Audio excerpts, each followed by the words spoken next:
Okay, this goes back kind of to not only the race realism thing I just talked about, but also kind of the video I made about fat women, insecurity, not wanting to admit things, trying to force people to be attracted to them.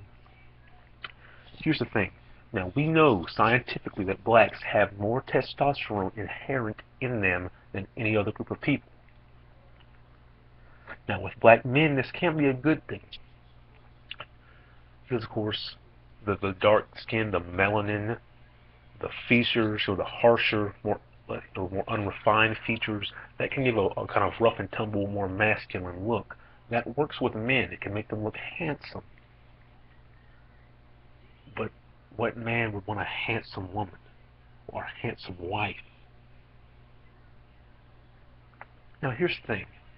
As much as we want to talk about Nubian this, Afrocentric that, black power, black is beautiful, all these catchphrases that we do and say to create a false sense of self-esteem and a false sense of security,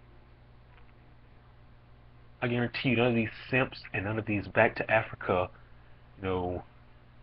red, green, and yellow folk will sit there, open up an issue of National Geographic, and then say, oh, that African sheep herder woman, she's fine. They won't be attracted to her the same way that they'll be attracted to Paula Patton, Alicia Keys,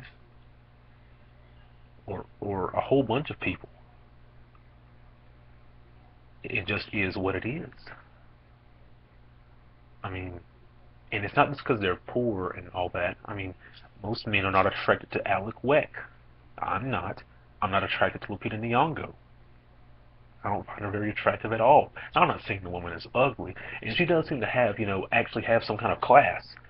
She does have some actual class about her. She's not a hood rat, so I'll give her that. I mean, from what I've seen of her, she seems pretty respectable. So, I had nothing against those two women. But those are the features that you're getting from that unmixed heritage. Most men would not find that attractive. Most men would not find Lupita Nyong'o attractive unless, the liberal white media told them to, that they should feel attracted to her. But even still, most men really don't. Most black men really don't. And I find it funny. Blacks, you support the Democratic Party. These white Democratic liberals, they talk to you constantly about multiculturalism and seeing past racial barriers. You pride yourselves on the civil rights movement with integration, with the end of segregation. But you really didn't then, and you definitely don't want to now. And this is supposed to show you that it's not just blacks all of a sudden getting crappy. Even the ones during the civil rights movement weren't all that, because they allowed it to become what it is today. Blacks today did not just fall out of the sky. The blacks of yesterday who were not saints, blacks were not just all of a sudden these as angels back then in the 50s and 40s, and then during the 70s they got crappy. No. You had a few people that were really vocal, that were upstanding people, supposedly, and they had a bunch of followers. But the followers themselves fell out of the, once people died, they fell out of it. The followers did not keep that legacy going. It's not blacks of today that allow the legacy to fall apart. It's the blacks of then. And going back to what I was saying, blacks of then, they didn't want to deal with the responsibilities of integration when it came to them, and we definitely don't want to deal with it now. Because what happened with integration is you started seeing all these, foreign-owned businesses in black communities. So now there's like nary a black-owned business in the black community besides barbershops, beauty salons, soul food shack, chicken hot wing shack, and a car wash. What else? Maybe a rim store, something like that. But all the the weave shops, and I hate the idea of weave and perm. To be such a self-hater, I hate that crap. But I mean, if you want to buy it, you might as well own it yourself. Not have Koreans, cutting off their hair, then sending their kids to college off of you because you hate yourself that much. And another aspect of integration is, in multiculturalism, is interracial relationships. Here's the thing. If every other group of women is more, dainty, feminine, softer featured, men like soft stuff, and all of a sudden you have access to those women as opposed to the ones you're usually around, which generally just naturally do not look as, I'm not saying they're ugly, I'm just saying they do not look as feminine, as dainty, as soft, have builds that are closer to you, have facial features closer to you, have hair closer to you. So you're going to want the woman that is dainty, that is more feminine, that is more ladylike, that is more graceful, that is skinnier, that doesn't have, that isn't predisposed to having a fatter build. That's the excuse they claim. I mean, it is what it is. If your whole life you've had ramen noodles, then all of a sudden somebody gives you, spaghetti or lasagna, with meat sauce and ragu in it, prego, and beef, Italian sausage, cheese on it, the whole 9 yards.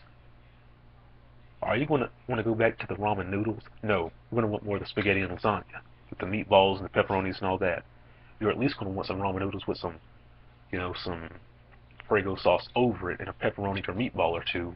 You're going to at least want it halfway. And it is what it is. If men have more options, and the options look, and I'm even talking about like the classless white women, I'm talking about the ones that are classy. It is what it is. You still have to compete. It's the marriage market. If you don't want to deal with it, then shut up. Stop complaining. Realize where you're at. Realize the disadvantage that you might be at if you are, stereotypically unattractive, have unattractive facial features, have hair that has, if you wear it natural, it's got to be short. If you don't wear it natural, it's an imitation of somebody else's hair, a poor imitation at that. A lot of them are fat, fattest group of people in America, in a nation known for being fat, and they're the fattest group, supposedly predisposed to having big builds, deep masculine voices. It is what it is.